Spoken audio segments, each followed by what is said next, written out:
From Barangaroo Studios, the AusBiz COB is the key stuff you need to know about the day in business and finance. Good afternoon. Welcome to the COB. It's great to have your company. My name's Carl Rodder. I'm with Danny Akuye. And, what's not great? The markets today. Danny, it's off by 1.3% and probably a little bit of a steeper sell-off than anyone was really expected going into the day's trade. Yeah, absolutely. It definitely took a tumble in the latter part of the morning. And I think there was a lot of movement in the bond yields. That was my theory as to what was going on. And they look like the Aussie bonds have quietened down just a little bit, but we are looking at, at one stage, a real sell-off in bonds, and that's when our market hit its lows around 2 p.m. Yeah, well, that takes us nicely to our three themes, because it would seem, at least when you do look at that price action in fixed income markets, that it's this sort of higher for longer dynamic playing out once again there. And maybe something of an ominous milestone. We're only about 10 basis points away on the US 2-year Treasury from where we were in March before that banking crisis. I wrote about all of that today.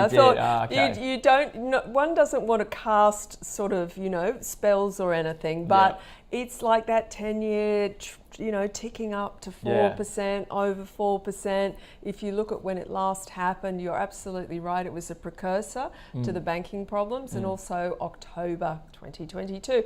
Not that we are drawing any line saying that the markets are going to sell off that much. No, the banking system is sound. We keep getting told so. And, there's no reason necessarily to think anything differently. But certainly it was... a quick move, because it did happen overnight, didn't it? It was basically, and it wasn't over the Fed minutes. I thought it might have been the Fed minutes. I went back, looked at the charts. You don't think it was? Well, no, because the move came at about midnight, around midnight, where in our time, of course, when US markets started to open. So it wasn't directly related to those minutes. So again, there just seems to be something going on there. Maybe equities starting to catch up to that, and US futures are lower. It has to be said. So.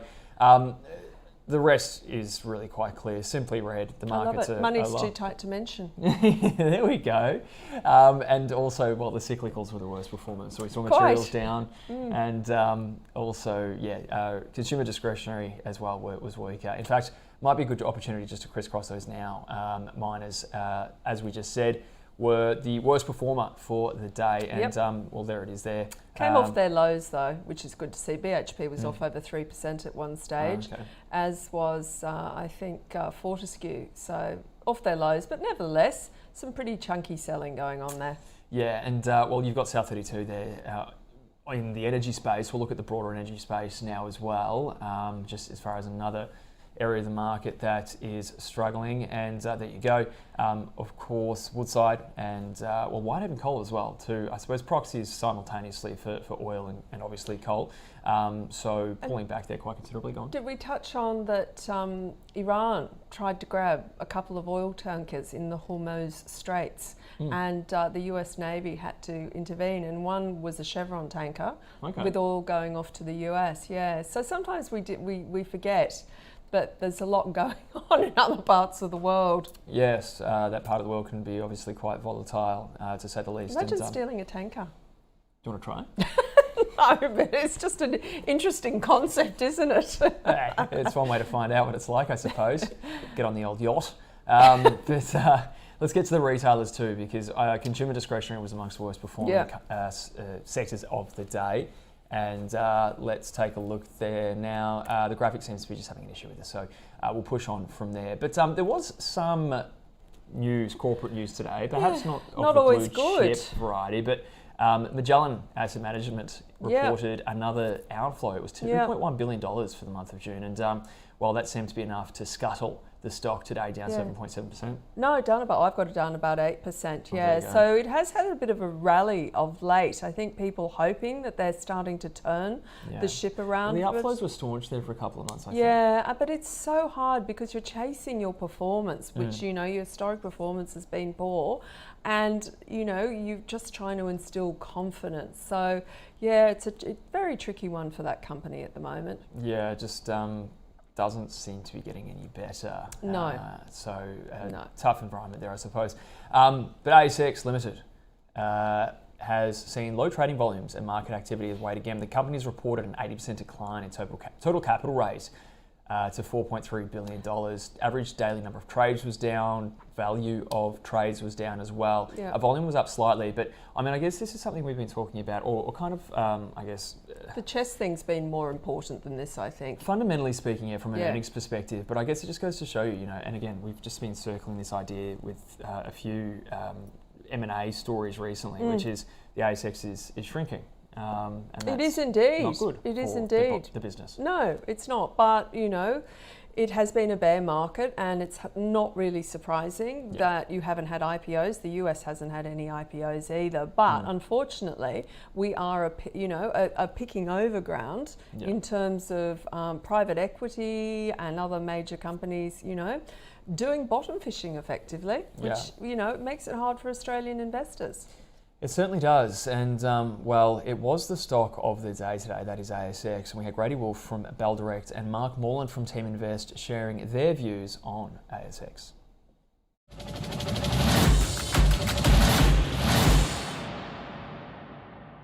Scared of the reception at the moment, and also capital raisings, but the companies that are there and have a proven track record, profitability, are generating funds, that's what investors want to see. And so investors are really hungry for the tech stocks again, for example, which is high growth, affordability for capital raisings, and understanding all of that. But then the thing with ASX we need to also take into account is the companies, the blockchain and tech stack that they've put all the capital and all of their allocation resources focused on.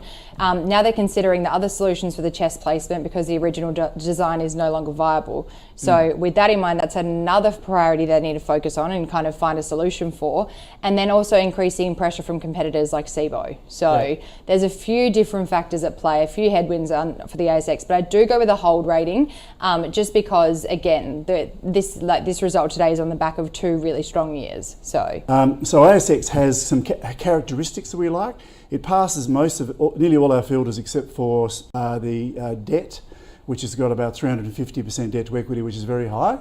And the other problem with it is the return would be very, very low going forward based on its current PE of 36. So I wouldn't go near it. We're showing it returning between plus 3% a year to -3 margin of safety to default. Right. So you really, that's not even inflation. Right. So why would you do it? I would say it's a sell. Okay. All right.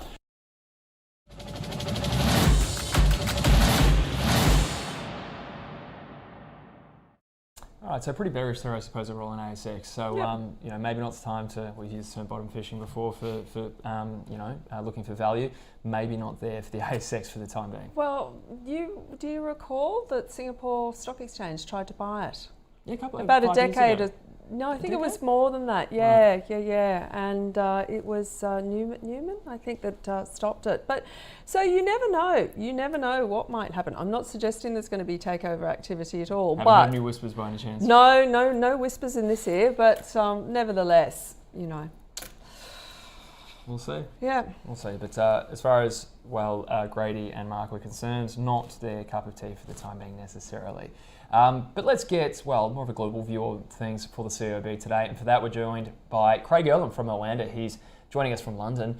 Craig, thank you so much for joining us today. Getting up bright and early for us, of course, looking bushy-tailed as always. But we are seeing a little bit of weakness coming through equities in the region. Hang Seng, actually, I should have mentioned, Danny, down by about 3% at stages. Yeah, it was very weak. Is this sort of starting some of that interest rate risk, the rise in bond yields potentially having an effect on equities again? Yeah, I think there's a few factors, to be quite honest. I do think there is a broader sense of caution at this point in time. I think the economic data we've had recently globally has largely not been good enough. There have been small signs. You look at the PMIs yesterday, there was small signs of pending disinflationary pressures, albeit mild at this stage. But we are also seeing signs of an economic downturn deepening. So there is that. There's also the fact that we are, we are seeing expectations deteriorate in regards to Chinese stimulus over the next month or so, and I think that is creating a bit of doom and gloom as well. I think the final thing, if I'm not mistaken, the Goldman Sachs report on Chinese banks listed in Hong Kong saw them downgraded as well, and I think that's probably piled further pressure on, suspicions around exposure to local government debt. That's had a negative impact on banks as well. So I think a combination of factors really is at play at this point. Yeah, I was reading, I think some of those even state-owned property developers are having some debt problems over in China. So they're still continuing to unwind all those issues there. But let's move on to what's been going on in the bond market. We were just discussing it because you saw yields tick up in the US and corresponding yields have ticked up here in Australia. But the US bonds sold off before those Fed minutes came out. Do you think it's just uncertainty in the bond market that's causing this current spike? I do. To be honest, I think that's absolutely spot on. I think the minutes themselves, I don't think we can be too surprised about them. I know people are going to say that it was maybe a slight surprise that there was as much division as there was with regards to pausing the tightening cycle at the last meeting, considering it was a unanimous decision. I'd be amazed if it wasn't more debated, because you look at the dot plot and it ranges from 1 more rate hike to 4 more rate hikes this year. That shows division. So why would it not be debated whether to pause it this month, especially for those who think that we should need 4 more rate hikes this year? I'm amazed that they didn't vote for a rate hike at that last meeting and there was unanimity. There is huge uncertainty still. We're seeing some progress in the data. We're not seeing enough. We're seeing more progress in some countries than we're seeing in others. We're seeing no progress, it seems, here in the UK.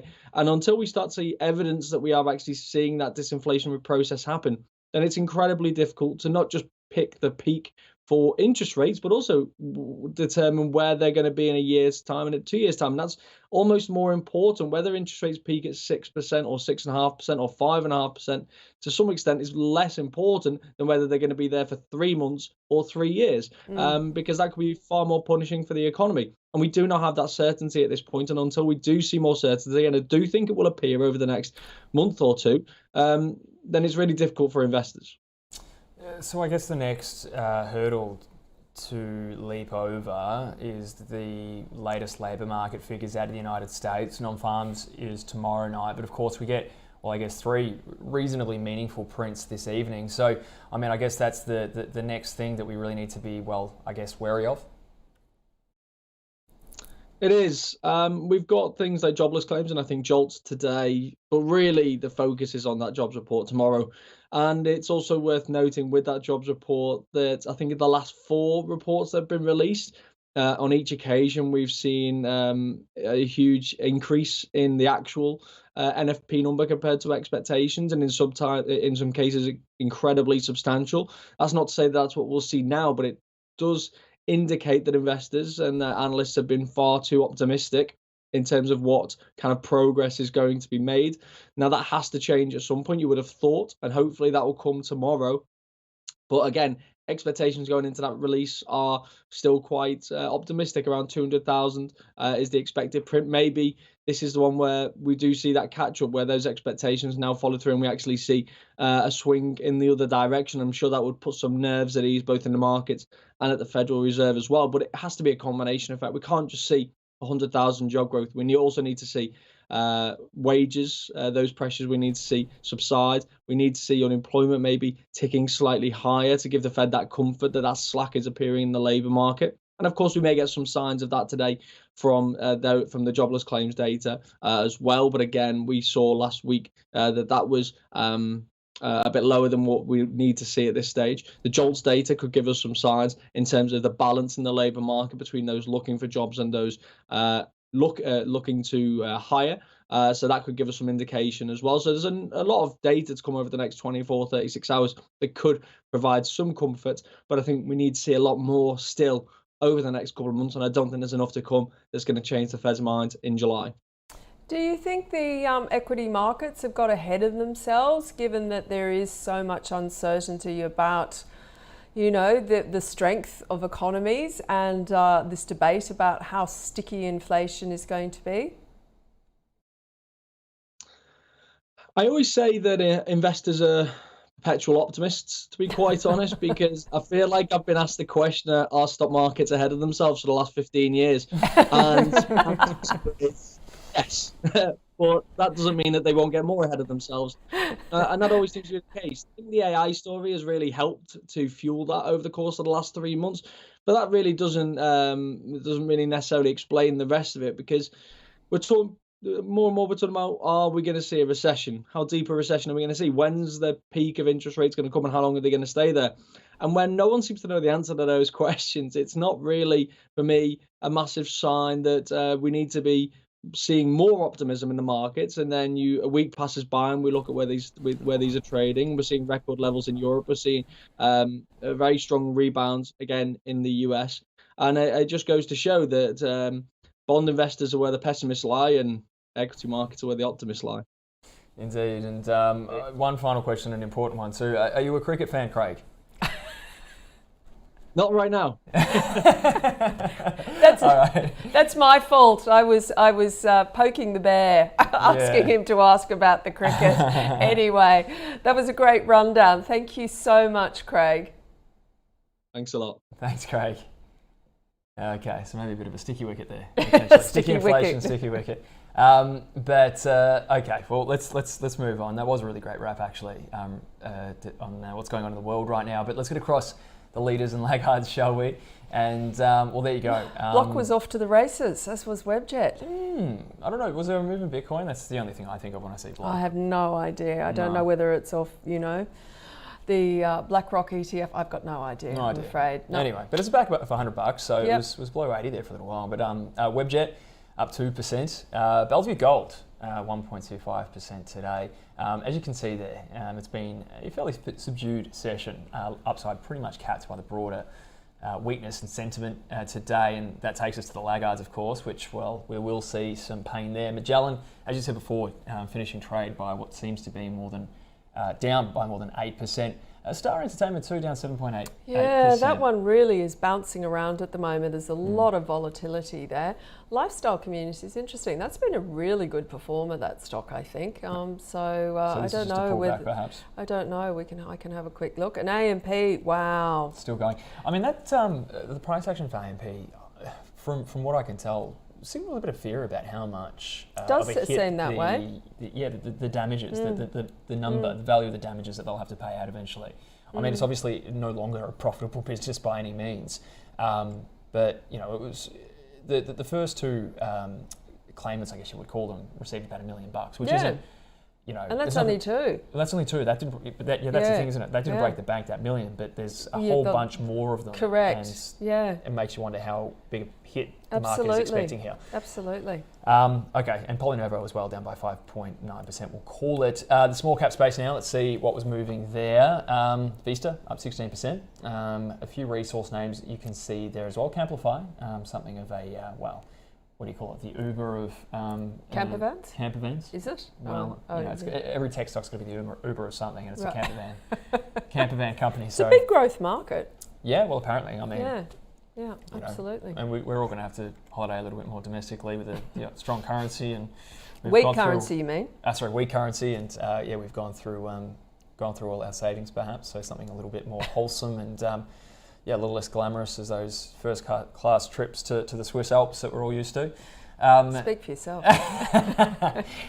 Let's go to Santa Barbara. Santa Barbara. Now, don't look at that. I was about to say. That's not right. That's a data issue there associated with this. Actually, it's not. Is it? No, because I actually have on another feed. It's off 48%, but whether or not there is an internal, that is utterly bizarre, isn't it? There was a situation with the sale of assets or the acquisition of them. There was an investor presentation yesterday. Wasn't it up really strongly yesterday?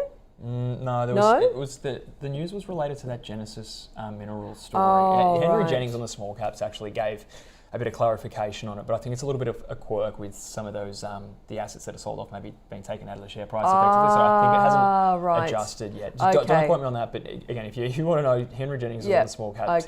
He's obviously really good with that sort of stuff. Otherwise, PettyMed. That's something we all need to be doing. Today. Okay, we better move on because we're just twittering away. We're losing it. Okay, what's on tonight? This is important. A lot of jobs data in the United States. Obviously, a preface to the NFPs tomorrow, which Craig was talking about before, but also ISM Services PMI. The whole story from a fundamental economic point of view over the last few months is, well, manufacturing going one way, service activity going the other way. Staying stubborn, strong, all those things. So that could be something that's going to move the needle on Wall Street tonight. So could be exciting. Not much on the corporate front though. Right. Next week. And also we've got the CPI next week in the US. So that'll be interesting. Indeed. Not much out tomorrow, so didn't include anything there today. But like you said, we are twittering away, so we may as well wrap it up there. So ASX 200 off almost 90 points today, 1.24%. Just worth highlighting. CBO 200, 1.3%. Just check in with the Aussie dollar. It was weaker at one stage, but it has perked up again, up 0.23% of 66.69. And should we just have a quick look at the US futures and see what they're up to? And they're currently trading down. Looks like the Dow futures off 97. Not too bad. Nasdaq off about 60. So we'll have to wait and see. Absolutely. As one wise man once said, that's the way it was, and that's the way we'll leave it today on AusBiz. But remember, you can catch up on all the news and interviews on your website and app. Otherwise, we'll see you tomorrow morning. Bye.